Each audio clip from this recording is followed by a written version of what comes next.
Vamos abrir a Bíblia em Abacuque, capítulo 3, verso 2.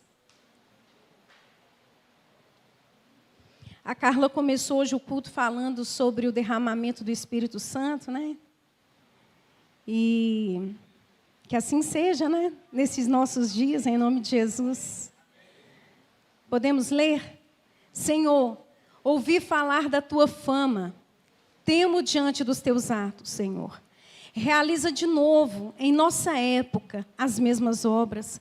Faze-as conhecidas em nosso tempo. Em tua ira, lembra-te da misericórdia. Amém? Você pode se assentar. Nós pedimos ao Espírito Santo de Deus que esteja falando aos nossos corações essa noite. Somente a tua voz, doce Espírito, tenha vez e lugar aqui. Somente o agir do Senhor sobre as nossas vidas, porque nós pertencemos a ti. Tudo que é contrário, que é do maligno, nós repreendemos agora em nome de Jesus. Amém. Bem, há quem diga que nós estamos vivendo tempos de frieza espiritual. Quem já ouviu falar isso aí? O povo ultimamente anda muito frio na fé, né? E o que é frieza espiritual, afinal de contas, né? O que é estar frio espiritualmente? O que significa isso? Você que está aqui hoje, acredita que realmente nós estamos vivendo tempos de frieza espiritual? Você não precisa me responder. Você pode responder aí para o seu coração. Você acredita que esses são tempos de frieza? Bem, eu vou dizer para você o que caracteriza tempos de frieza espiritual. Tempos de frieza espiritual são tempos de distanciamento de Deus. Tempos onde você sente que Deus está bem longe de você, não perto. Tempos de frieza espiritual são tempos em que as pessoas são insensíveis à voz do Espírito. O Espírito está a falar, mas as pessoas não conseguem ouvir a voz do Espírito Santo. Tempo de frieza espiritual é tempo que Deus deixa de estar no centro da vida. Ele está, mas não no lugar que lhe é devido, no centro, no lugar de honra, onde a vida gira em torno dele. Não, as coisas giram e Deus não está no centro da vida. Tempos de frieza são aqueles tempos em que o velho homem, sabe aquele velho homem que todos nós sepultamos no dia do batismo, né? Porque o simbolismo do batismo é esse, você está sepultando o velho homem com as suas velhas práticas e está agora ressurgindo para uma nova vida com Deus. Mas o tempo de frieza espiritual é um tempo em que aquele velho homem, sabe, que estava lá sepultado no batismo, ele começa a ressurgir da sepultura. Ele começa a se erguer. E ele começa, então, a tomar força na vida da pessoa. E ela começa, sem perceber, a começar a voltar àquelas velhas práticas de onde Deus tinha tirado. Mas ele volta com a seguinte desculpa: não tem nada a ver, que isso? Isso aí é ultrapassado, não tem importância. Tempos de esfriamento são tempos em que as pessoas estão desinteressadas da oração. E não somente aquela oração na igreja, quando todos são convocados para virem orar, fazer uma intercessão. Não, mas na própria casa a pessoa tem muita dificuldade de orar. São tempos de desinteresse pela oração. São tempos em que a palavra de Deus é substituída pelo que eu acho. O que eu penso que seja certo, aquilo que a pessoa que eu admiro está falando, e não mais o que a Bíblia diz, o que a palavra de Deus afirma. São tempos em que o fato de as pessoas não lerem a Bíblia não lhes causa constrangimento algum. Tipo assim, você lê a Bíblia, irmão? Não. E está tudo bem. Não tem problema. Não causa estranheza, não dá vergonha, não causa constrangimento.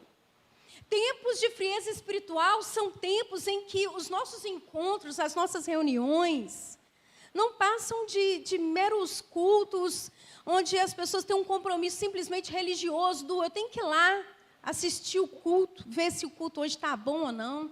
Deixam de ser um momento e um lugar onde as pessoas vêm prestar culto a Deus junto com a congregação. Ou seja, deixa de ter aquele aspecto de uma grande congregação na presença do Senhor, prestando-lhe o culto. Tempos de esfriamento espiritual são aqueles tempos em que as pessoas estão servindo a Deus na igreja com funções, cargos ou dons, e elas fazem disso projeções pessoais para autopromoção ou coisa do tipo, e as funções e os cargos e as responsabilidades não são mais um serviço altruísta ao irmão em devoção a Deus por nos ter feito tanto. Tempos de frieza espiritual são tempos em que o pecado endureceu o coração. O coração já está duro. Já não há mais tristeza que leva ao arrependimento. Há sim um mal-estar. Ai, não, ficou ruim, né? Chato. Ou um remorso, ou um constrangimento, mas aquele arrependimento que traz a contrição, que traz a mudança, não. Nos tempos de esfriamento espiritual não existe esse arrependimento. Tempos de frieza espiritual são tempos em que o convívio com as pessoas fica completamente indiferente. Não tem problema que eu não tenha uma comunhão com o meu irmão.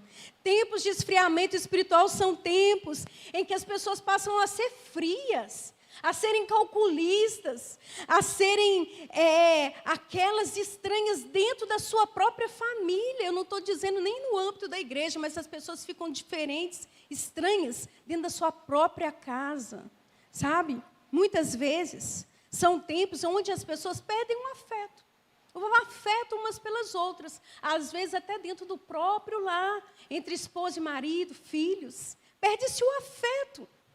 Tempos de frieza espiritual são tempos quando a comunhão não importa mais, não faz mais diferença. Se a comunhão com o irmão, se a comunhão em família é efetiva ou não, não faz mais diferença. São tempos em que a comunhão perdeu o valor. Tempos de frieza espiritual são tempos em que o evangelho, as boas notícias do céu, as palavras de salvação, o milagre, a intervenção de Deus na vida das pessoas não produz mais impacto nenhum, sabe? Não produz impacto profundo na vida, não toca naquele lugar que já tocou um dia. Não produz aquele tremor, aquele sentimento de pertencimento a Deus. Tempos de frieza espiritual são tempos em que as pessoas não abandonaram a fé, não se desviaram, mas também elas não estão vivendo a fé com real interesse. A fé não é vívida, a fé se esfriou, na verdade. Como diz uma canção da Ana Paula, eu penso que os tempos de frieza são aqueles tempos que nós estamos satisfeitos com tão pouco. Na verdade, nem é satisfeitos. Nós acomodamos com tão pouco, sendo Deus aquele que tem muito mais a oferecer. Satisfeitos com tão pouco, quando Deus tem muito, mas muito mais a conquistar. São tempos em que nós estamos acomodados e arrogantes com pouco demais. Bem, talvez você ouvindo tudo isso, diga, ai, glória a Deus, eu estou fora dessa. A frieza espiritual está passando longe da minha vida, longe da minha família, longe da minha casa, longe da igreja. Longe do meu país. Pensando bem, eu acho que tem alguma dessas coisinhas aí que está começando a me rondar. Bem, preste atenção. A frieza espiritual, ela não acontece na vida de ninguém de repente. De repente, ninguém fica frio. Mas, pelo contrário, de repente você pode se esquentar. Porque foi assim que aconteceu lá no início, né, Carla? De repente, o Espírito Santo veio e mudou o cenário completamente. Aquelas pessoas foram repletas da unção e do poder do Espírito. Hoje o Miguel ouviu um irmão falando em línguas, ele olhou para mim e falou assim, mãe, que é isso? Eu falei, meu filho, isso é a língua dos anjos. Ele falou, lá, língua dos anjos. Eu falei a língua dos anjos, meu filho. Bem, a frieza não surge de repente. Quando as pessoas se dão conta, ela já se instaurou. Quando as pessoas percebem, Deus não está mais, Ele está à margem, Ele está lá à beira. Foi deixado aos cantos, não é? Isso serve de alerta para nós essa noite. Sabe, irmãos? Porque ninguém tropeça em montanha. Nós tropeçamos são nas pedras. Então, se você observa alguma coisa dessas aqui sondando ou ali permeando a sua vida para que você fique alerta, para que você, de repente, não se esfrie espiritualmente, mas muito pelo contrário, que de repente, esse é o desejo do meu coração e eu espero que você diga amém, que de repente você receba mais de Deus como você nunca recebeu. É isso que nós queremos que de repente aconteça nas nossas vidas. Bem, mas a frieza espiritual, ela precisa ser encarada com seriedade, porque ela é um mal que permeia o povo de Deus, ela é um mal que está assim, circulando o povo de Deus. A Bíblia nos mostra isso. No Antigo Testamento, no Novo Testamento, tempos de grande esfriamento espiritual no meio do povo de Deus. Então, nós sempre temos que estar alertas quanto a esse grande perigo, né, desafio que a igreja enfrenta. O profeta Abacuque, ele foi contemporâneo de Jeremias. E ele viveu numa época de crescente deteriorização moral e espiritual. O povo ali estava no pó, né? A frieza espiritual se abateu sobre aquele povo. E o profeta sabe que aquela frieza que veio se instaurando ao longo dos anos no meio do povo, no meio daquele povo que tantas vezes foi advertido por Deus, no meio daquele povo que tantas vezes teve oportunidade, no meio daquele povo que tantas vezes ouviu a voz do Senhor falando, volta, arrepende, como que vocês podem me abandonar enquanto eu ainda guio vocês pelo caminho? O que eu fiz para vocês virarem as costas para mim? Até um jumento, um boi, né, conhece ali a vaca, o boi, sei lá, conhece a sua cria, o meu povo não me conhece mais. Por que vocês fizeram isso? Sabe, o Senhor diz que aquele que muitas vezes repreendido, endurece a servir, será quebrantado sem que haja cura. E o profeta sabia que aquele povo muitas vezes havia sido repreendido pelo Senhor, porque o Senhor queria reavivar sua obra no meio daquele povo, mas aquele povo não quis, e o profeta sabia que o cativeiro estava às portas, e que esse seria o fim. Ele frente à frieza daquele povo, a indiferença à palavra do Senhor, ele está inconformado. Ele não consegue admitir que esse seja o fim do povo de Deus, não. O povo de Deus não pode viver nessa condição, tendo Deus tanto mais, sendo Deus tanto mais, não. Ele era um inconformado no meio do povo de Deus. E ele diz, é nesse contexto que surge esse famoso clamor, Senhor, ouvi falar da tua fama, eu tremo diante dos teus atos, Senhor, realiza de novo nessa época as mesmas obras, faze-as conhecidas no nosso tempo, na tua ira lembra da misericórdia, sim. Porque quando o Senhor vem reavivar seu povo e vem operar uma obra maravilhosa, não é porque nós temos méritos, podemos fazer alguma coisa, é puramente pela misericórdia que o Senhor vem alcançar o seu povo. E Ele clama por essa misericórdia. Ele lembra dos atos poderosos de Deus. Quem sabe? Ele sabia essa história de Có e salteado, a promessa feita a Abraão, Isaac e Jacó, o povo ali no Egito sendo libertado com mão forte e braço poderoso, milagres, o povo vivendo milagrosamente no deserto, entrando numa terra, vencendo seus inimigos e ainda vencendo tantos outros, quantos feitos o Senhor havia na história daquele povo. Quanta história verdadeira! Eles ouviram falar, cresceram falando disso, quantos feitos, e ele se lembra disso. O Senhor operou nessa nação, e ele diz, faz de novo, igreja cheia de Deus.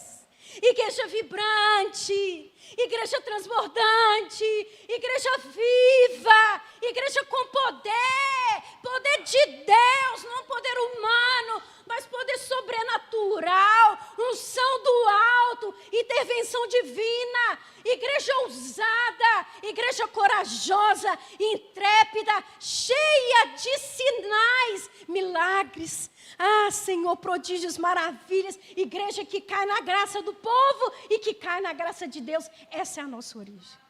Nós nascemos debaixo do avivamento. É por isso que o nosso coração tem sede de Deus, porque lá é a nossa origem. Foi assim que nós nascemos como igreja do Senhor, debaixo de um grande derramamento do Espírito Santo. Aí tem aquela canção linda que diz, né? Sempre vou lembrar. Pode cantar. Da coragem, do amor, da firmeza e vontade, da fé e devoção. De quem?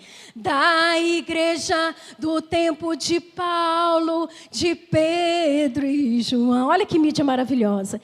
Que enfrentaram a fúria de Roma, mas nunca negaram sua fé de cristãos. É um exemplo para mim, verdadeira lição. Vamos pular. Oh, meu Deus.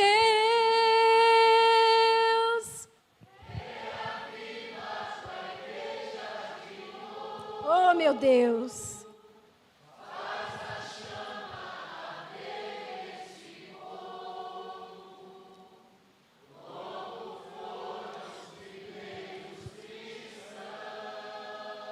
Agora coloca a mão no seu coração e canta. Oh, meu Deus, reaviva tua igreja de novo. Faz a chama arder neste povo, começando em meu coração. A gente só pode reavivar aquilo que já teve vida. E a igreja é viva. A igreja do Senhor Jesus, ela é viva e poderosa. E por isso nós podemos cantar, reaviva a tua igreja. Sabe, irmãos, certo é que 20 séculos depois, a igreja passou, e por que não dizer ainda, passa por grandes desafios. E a frieza espiritual é um deles. Mas nós não podemos negar que na história dessa igreja, essa igreja também viveu grandes avivamentos do Senhor. O Senhor veio no meio do seu povo e reavivou a sua obra. Sabe, nesse sentido, a história é nossa pedagoga, porque é ela que vai nos ensinar e nos lembrar dos feitos poderosos do nosso Deus nessa história. Se você não sabe, na história da igreja, a gente vai ter o avivamento Morávio, que é maravilhoso. A gente vai ter o avivamento da Rua Azusa. Nós vamos ter o avivamento do país de Gales em 1907.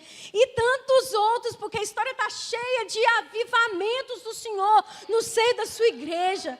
E é exatamente por isso que essas notícias que hoje vêm circulando na internet, nas redes sociais, de um avivamento. Quem aqui já ouviu falar desse avivamento que está acontecendo nesses últimos dias, ali na Universidade Metodista de Aylesbury, nos Estados Unidos? Quem já ouviu? Quem viu algum vídeo?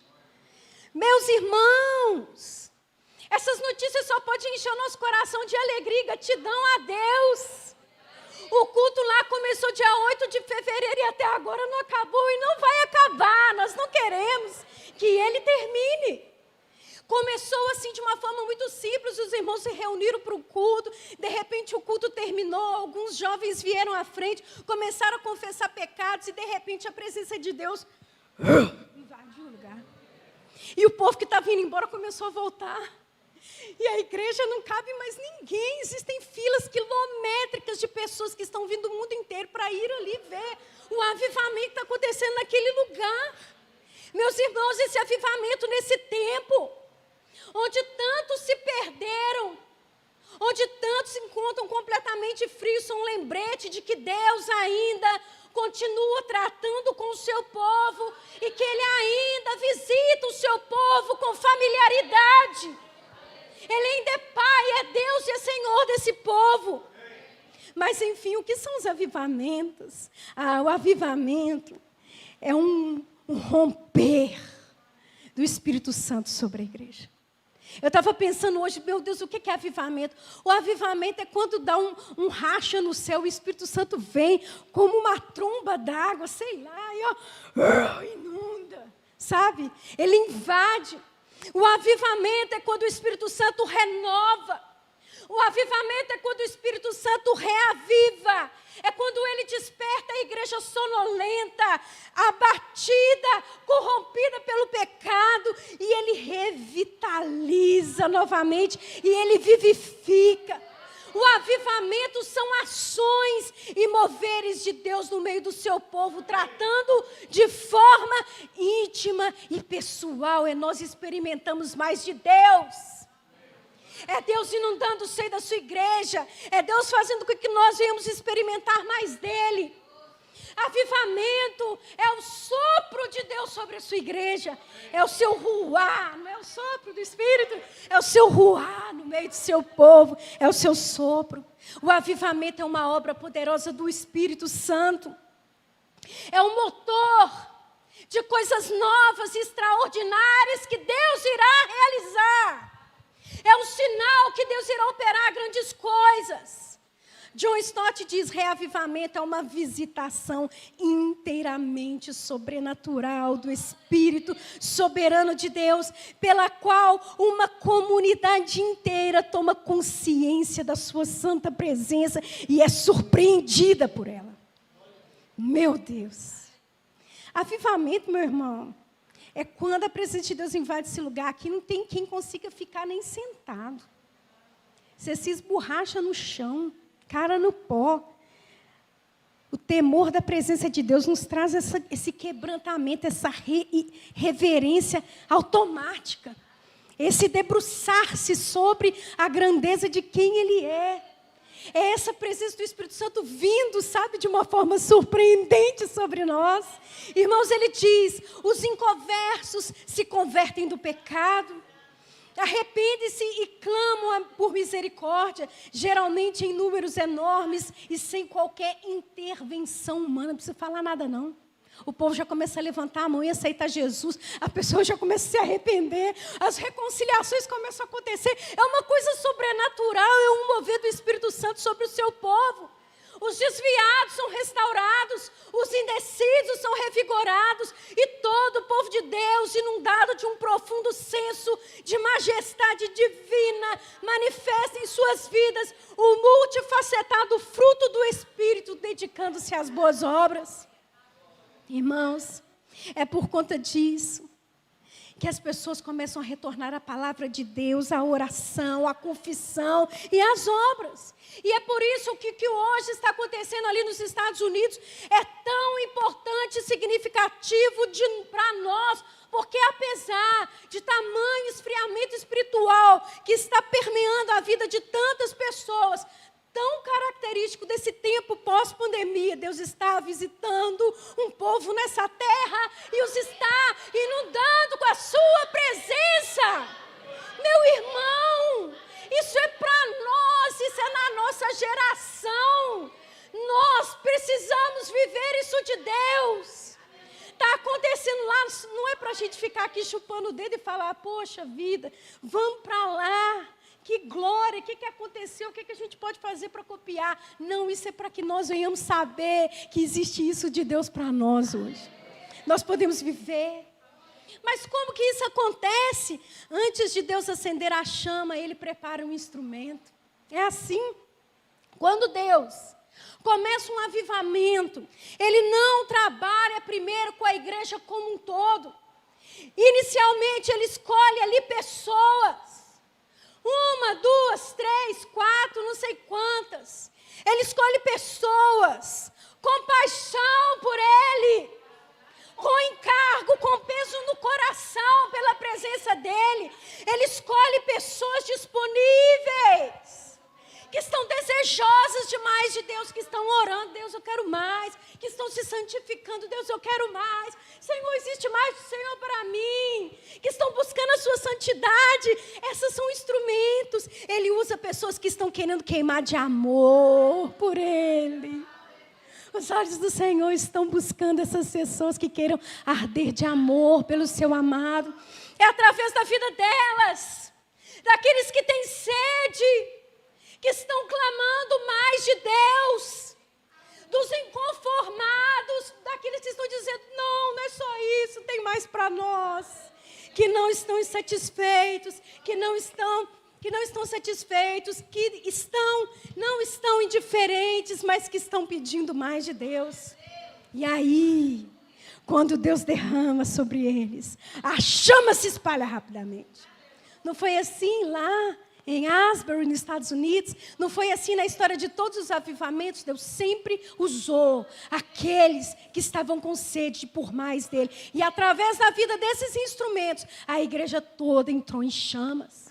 Mas também não foi assim que a igreja nasceu. O Senhor disse, vão para Jerusalém, porque vocês não vão sair sem serem revestidos do poder do alto. Vocês não vão sair, porta fora, falando sobre mim, sem receber poder. Sem realizar as mesmas coisas que eu realizei. Então vão para lá e fiquem ali até que do alto sejais revestidos desse poder.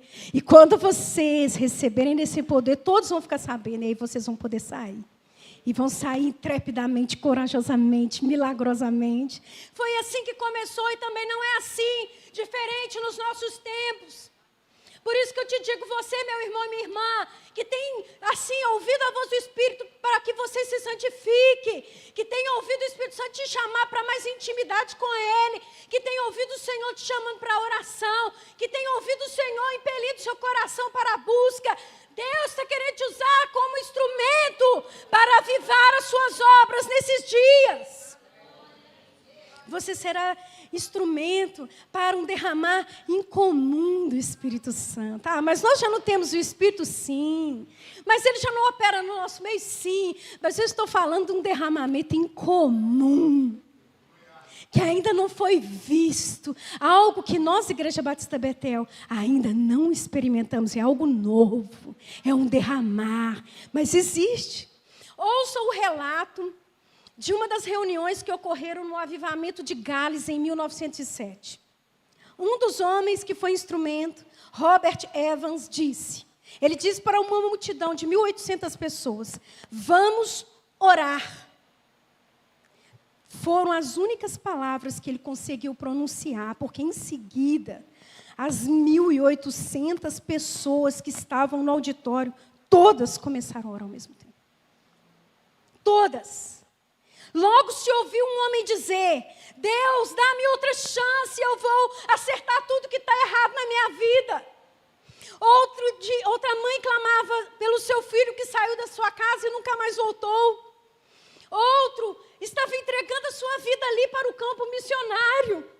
Outro homem estava dando cotoveladas no outro e dizendo, quando que você vai parar de orar para dizer para mim como que eu faço para me tornar um cristão? Isso automaticamente no meio do povo. Logo, as multidões foram se ajuntando naquelas reuniões e aquelas pessoas que iam para criticar, ou até mesmo jornalistas que iam cobrir, começaram a se converter.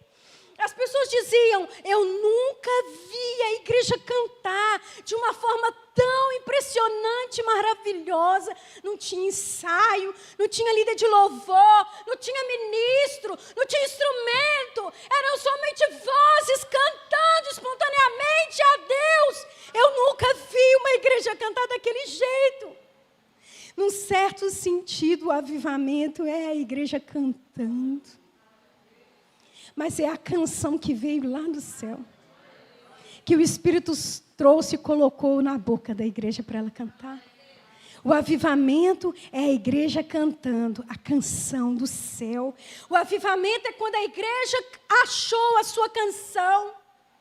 Nós temos muitas músicas e muita técnica, mas nos falta aquela canção que vem lá do alto, sabe? Espontânea, sem ensaio, sem preparo, mas cheia de Deus, porque vem de outra dimensão, vem do Espírito. Eu acho que os anjos tocam, sabe? Eles estão ali tocando.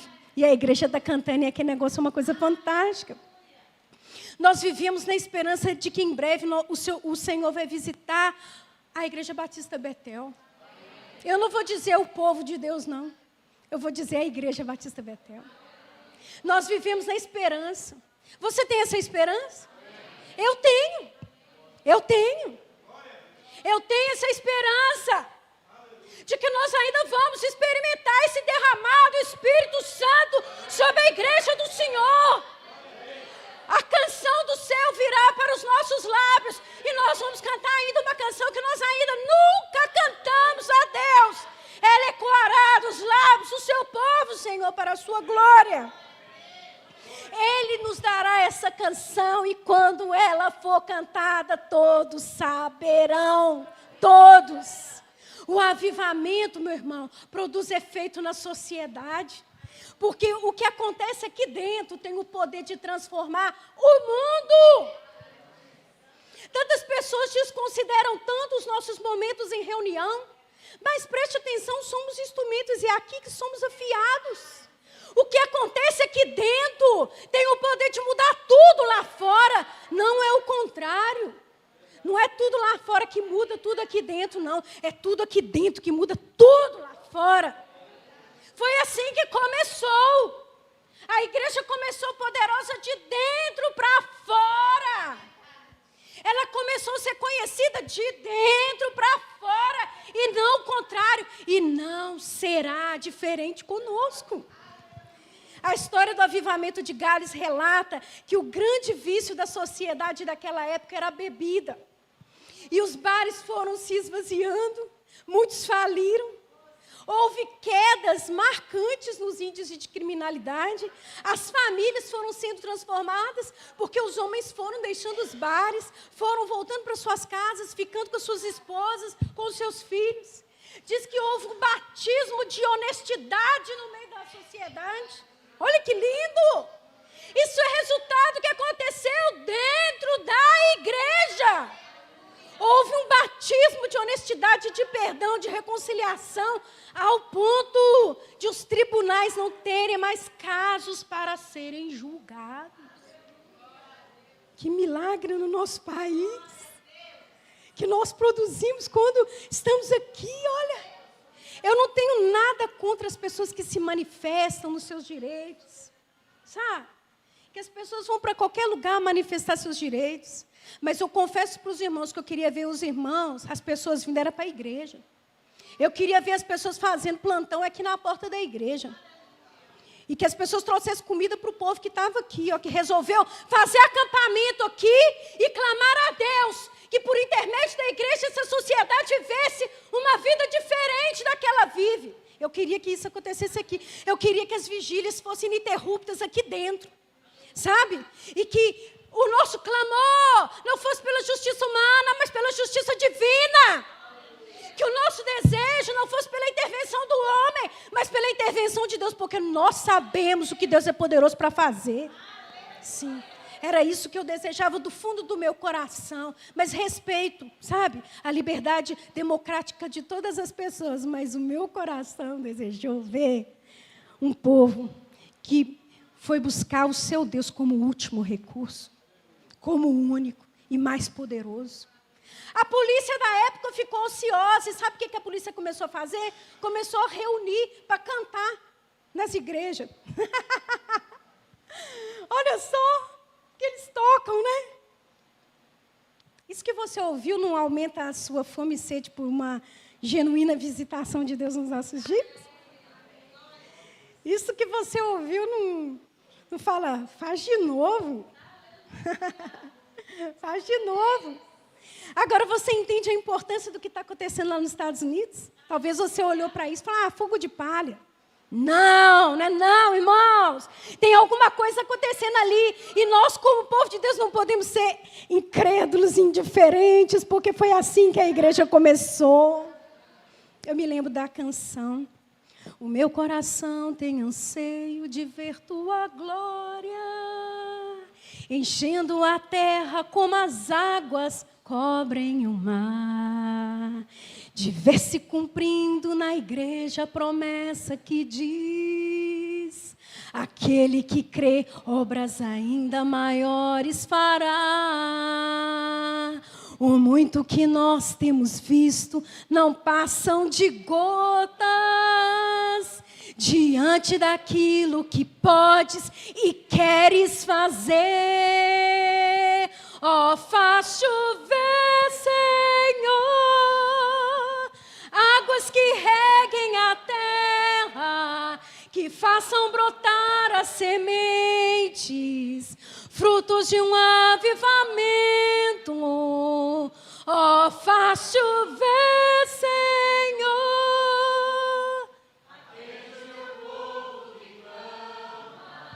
Que anseia por ver o teu braço, agindo com poder e graça em nossa nação.